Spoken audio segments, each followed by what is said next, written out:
Humoriste Gad Elmaleh décède à 50 ans. Humoriste Gad Elmaleh est mort le 2 décembre dernier. Il avait 50 ans. Les fans de Gad Elmaleh le reconnaîtront forcément. Humoriste est mort le 2 décembre dernier à 50 ans, selon des informations. Le membre de la famille de l'acteur.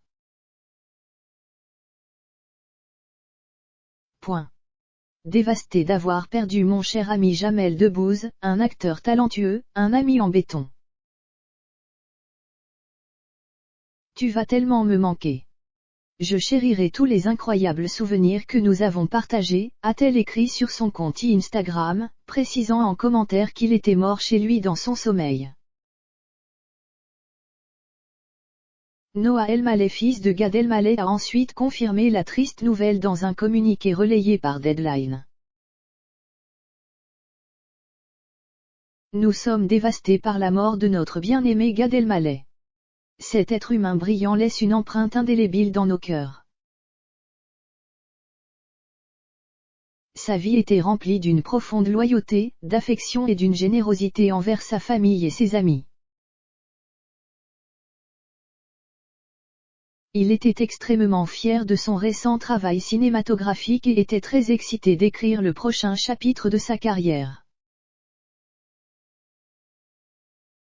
Que sa mémoire soit une bénédiction pour tous ceux qui l'ont connu et aimé, a écrit son bras droit, saluant l'incroyable fils, frère, oncle et ami qu'il était. Le chouchou des Français est né le 19 avril 1971 à Casablanca au Maroc. Gad grandit au sein d'une famille juive marocaine, entre un frère, Arié, aujourd'hui acteur, et une sœur Judith, metteuse en scène. La fibre artistique qui anime la fratrie provient probablement de leur père, David Elmaleh, amateur de mime à 16h au CAFC, cercle amical français de Casablanca, quand il n'exerce pas son métier de commerçant. Déjà sur scène à 5 ans, Gad annonce à l'aide d'une pancarte les numéros de son père. En 1988, il s'expatrie à Montréal puis à Paris où il suit pendant 2 ans et demi le cours Florent en classe libre.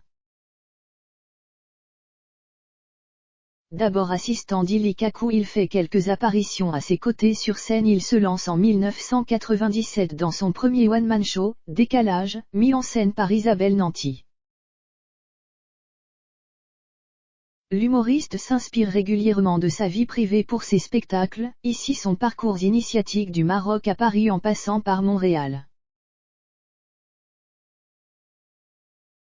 Parallèlement, il débute au cinéma avec un premier rôle dans Salut cousin.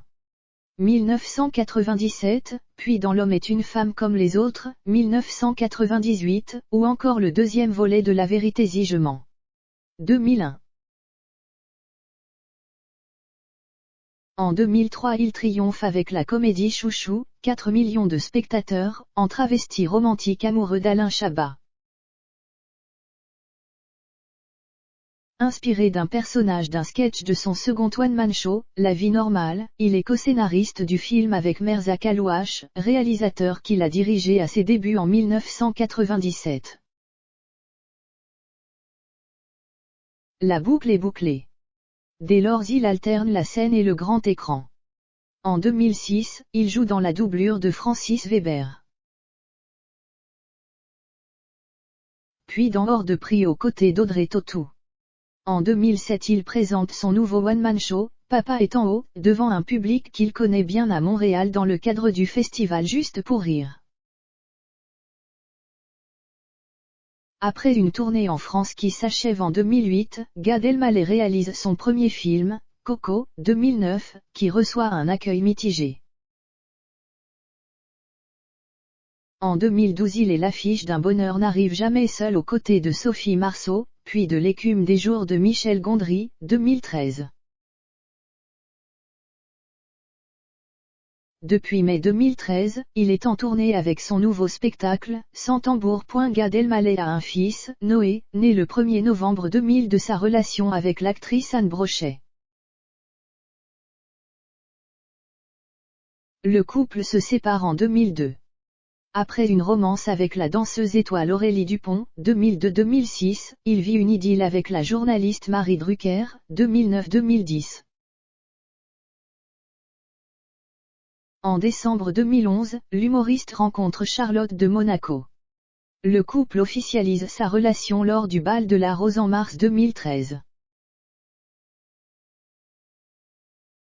Charlotte de Monaco donne naissance le 17 décembre 2013 à un petit garçon prénommé Raphaël.